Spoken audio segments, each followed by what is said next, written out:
Hi, everybody. Dr. Jody Stanislaw here. And today I have a fabulous person to introduce you to. Christel is not only a type 1 diabetic herself, but has created a business for helping other people with insulin-dependent diabetes to get fit and healthy. And obviously that's can be a huge barrier. So many people have fear around having lows when they exercise. And we all know, or at least you'll know by the end of this video, that being a super fit person that has insulin dependent diabetes is absolutely doable. I'm somebody that does that, and so is Christel. So hi, Christel. I'm so glad to have you. Hi, thank you for having me. I really appreciate it. Yeah. Well, I'm excited to just have a chat here for the next 15 minutes or so. First, I always like to make sure that people know who you are. When did you get diabetes? You know, a little bit of your background into how you came into the diabetes world. Oh, for sure. Yeah. So, well, I was diagnosed with type 1 diabetes at 19 years old. So that is half of my life. I've now been living with diabetes. So that gives you my age. Anyway, my diagnosis was not super dramatic in the sense that I did not end up in the ER or anything like that. Mm-hmm. I was tired all the time. I was drinking, so all the like classical symptoms. And I was slender. Let's call it that. My family was like, you should go to the doctor because you sleep a lot.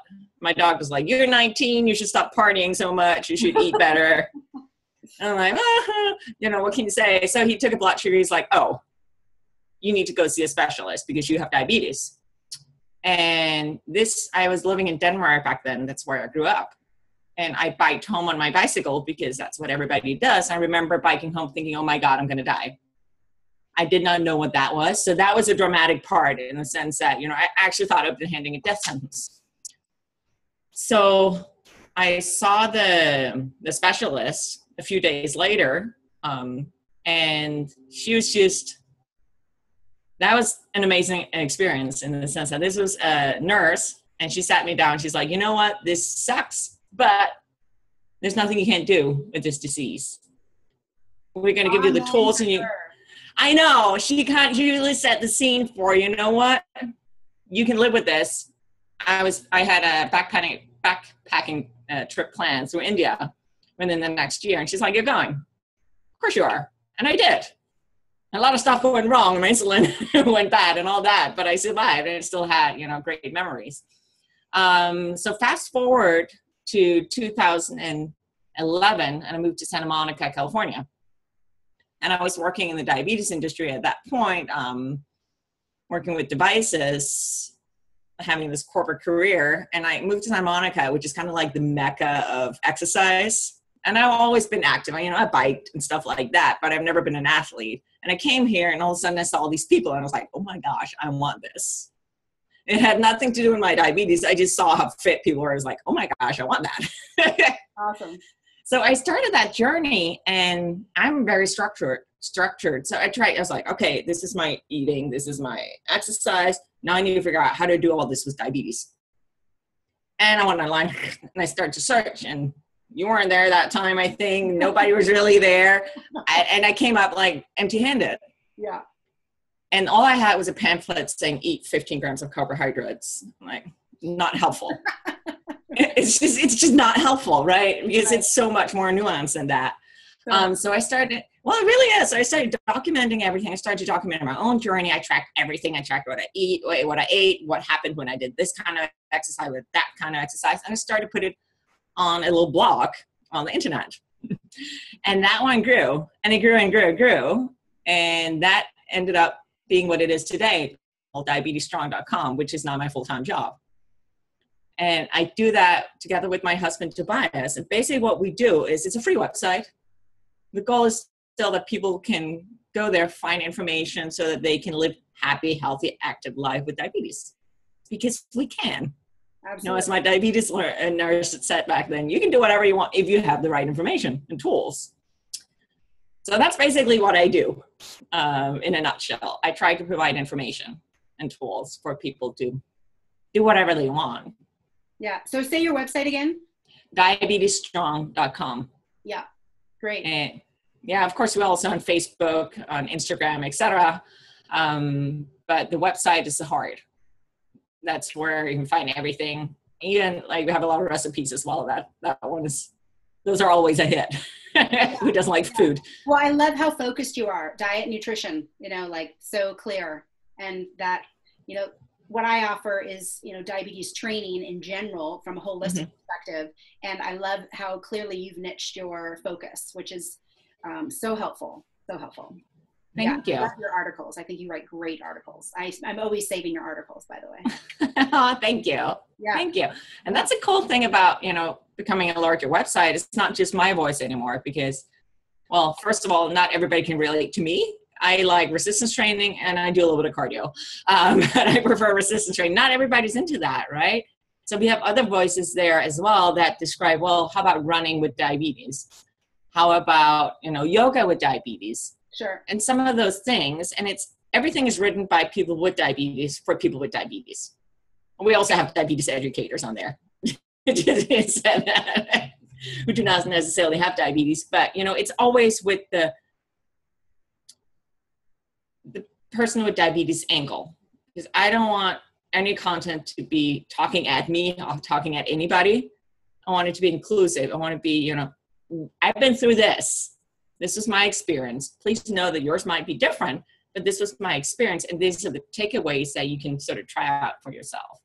It's so powerful for a type 1 to speak to another type 1. It's just, there's no replacement for it, and your clients get that benefit. My clients get that benefit. And I know that there are some great non-diabetic, endos out there, but my experience is there's not very many. Now, I'm very lucky to have one though. But I think it's a different mindset, and also just peer support is something, and you can't necessarily get that with your medical team. You can have a great medical team, but just hanging out with others, even if it's online, having a conversation about, I started our chat out before we started recording, telling you how my blood sugars have been kind of sucky today. Yeah. That's a conversation we can have, and you get it, right? Yeah. It's not necessarily where I need to call up my doctor and say, hey, I'm having this, they'll go away tomorrow. That would be fine. But yeah, and I see that. So we also have a close Facebook group where people can interact. And that's actually both type 1, type 2s, 1.5 caregivers. It's big. Awesome. Yeah, it's pretty cool. It's a big mix of people, and they're all super supportive. And you can go on there and you say, hey, what I just told you, my sugar's been messy today. It impacts me in this and that way. And people can just give you a pat on the shoulder if you need that, or if you need advice, they can do that. So I think that is incredibly powerful.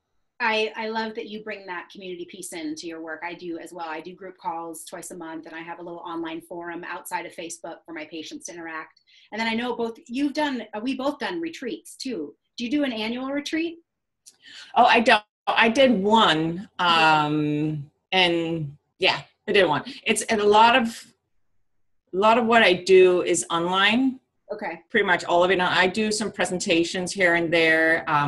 When I get invited to go out and speak, but in general, I can't really clone myself, unfortunately. I wish I could. So what I'm focusing on is how to get out to as many people as possible. And that's predominantly been through the online. Yeah, absolutely. Yeah, it's a great tool. It's an it is. Tool. Yeah.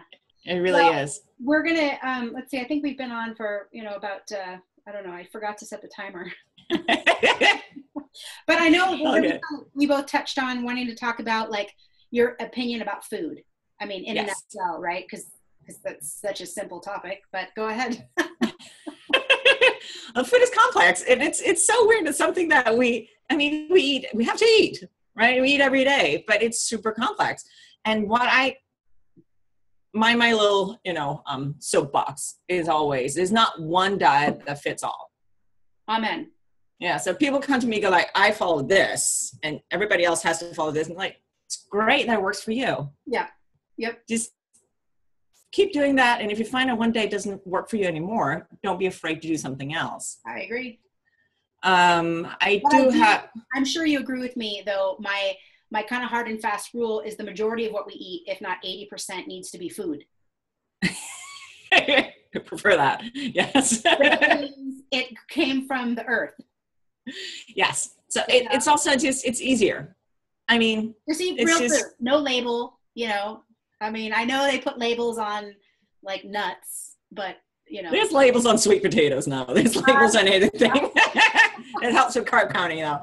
But yeah, I mean, the way that my approach to food is that, yes, 80%, but I also don't want meal plans to be so restrictive that people feel trapped in them. Absolutely. Because then you want to break out. Yep. I've had people reach out saying, what do I do about cravings? I'm like, well, you have cravings for a reason. And most often it's because you're not eating enough and you're hungry. And when you're hungry, you start craving food because you're hungry. Also, it's often because it's too restrictive, saying, I can never have cake again or something like that. Yeah. I'm like, a lot of people come to me and say, I can't, we can, as people with diabetes, we can't have bread. I'm like, why? I mean, that would be my first question. Why can we not have bread? I eat it. I like Ezekiel bread. That's one of my favorites. I eat that every morning. And I don't have an issue. So it's more, there's a lot, I feel like there's a lot of misconceptions, a lot of we can't and we have to as people living with diabetes. That's and true. I think that's a real shame. I mean, obviously there's food that's easier to manage from a blood sugar perspective than others. Mm-hmm. And if I choose to eat donuts every day or, you know, high fatty, high carby things, it will become harder for me. It doesn't, I'm not saying I can't do it. You can. You can if you choose. And that's the thing. I always say, let's change it to say, I choose to do. Yeah. I can't do, but I choose to do this and that. If I have specific fitness or health or body goals, I might choose a different kind of diet. Absolutely. So that's kind of the conversation. I'm still having that conversation with myself often because it's a change of mindset. I really think it is. And a lot of us have been brought up, whether it's in diabetes world or not, where there's things that are bad food and good foods. Absolutely. Whenever I have that conversation with people, I'm like, well, food doesn't have feelings. Yeah. And food, it doesn't have a personality. It's not good or bad. You know, it's not evil. So let's first change that and then talk about what works for your body and what not only works for your, you know, again, physical goals, if people have those, but also what works for your sanity. I completely agree. I think so many people will come to me and they said, well, I read this diet book or I read that diet book. And I'm like, well, does any of them excite you? You know, that's a good one. You have to be in a good mood when you're eating, because then that brings a whole nother stress hormone piece that you don't need. Yeah. So I like to find the balance between healthy, wholesome, good for blood sugar levels, and enjoyable. Like this last piece is always forgotten. Like, do you enjoy that? Like, why are you doing that? Like, oh, but so-and-so told me. I'm like, well, you know, but you're right about the whole restriction thing too. I mean, I got diagnosed in 1980 and I was on a, you know, the exchange diet where I had to weigh and measure. And then by the time I was 10 or 12, I had eating disorder behaviors because I was sneaking sugar and sneaking food, and I ended up in an eating disorder rehab center. And it's taken many, many years for me to finally be like, I am at peace with food. I eat what I want. I don't feel like I need to inhale a plate of cookies when I see it, because now I see it and I just see a headache. And it's taken me a long time to get there, you know? Yeah. And that's the thing. I don't think it's easy. I really don't. I mean, it's one of those things that behavior change that really takes a long time.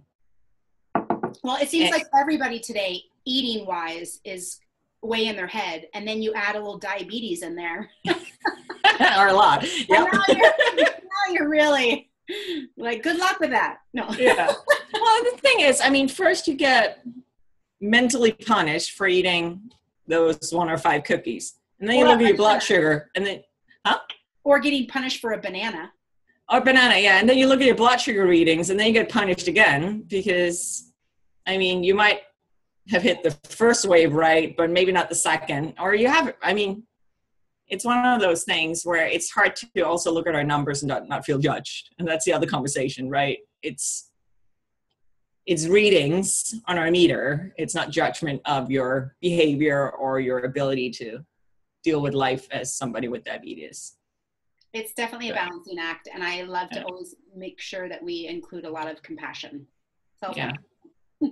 Self-compassion. I always say that one. Would you say this, what you're telling yourself, would you tell your best friend or your sister? You know, would you talk to them in that way that you talk to yourself? I think those are powerful. Yeah. But yeah, overall, it's just, it comes down to, there's nothing we can't do. Again, there's nothing we can't eat, but we can make choices. Brilliant. Right? Well said. And I also just want to leave people with just being inspired that, you know, a super healthy life and a healthy relationship with food is absolutely possible. You know, Christel and I have both been through that, and we're in a place that we really, I mean, I'm putting words in your mouth, but like both feel, you know, most of the time pretty darn good about what we're eating and our health and our fitness. Yeah. That's after 19 years with diabetes, 38 years with diabetes. So, you know, it's totally possible. So why don't we tell everybody how they can learn more about working with you? Oh, for sure. Well, if you go to diabetesstrong.com, you will see, well, you'll see my face on there. There is a section about coaching. If that's something you're interested in, you're also welcome to just browse around the site and use it. As I said, it's free. Always welcome to send me an email at contact@diabetesstrong.com. So you can find me there. Maybe we can convince you to put my info underneath this little video so that people can see it. Oh, without a doubt. Sure. And just, I mean, also just for questions, just reach out. If Great. Nothing else, I can most likely, you know, direct you to a video or article on the site that can help you with whatever. Well, I literally things you're wondering. I just had a patient this morning say, do you have any articles on intermittent fasting with type 1? So I will be having that article as soon as we hang up here and send that to her. Excellent. Yeah. Great.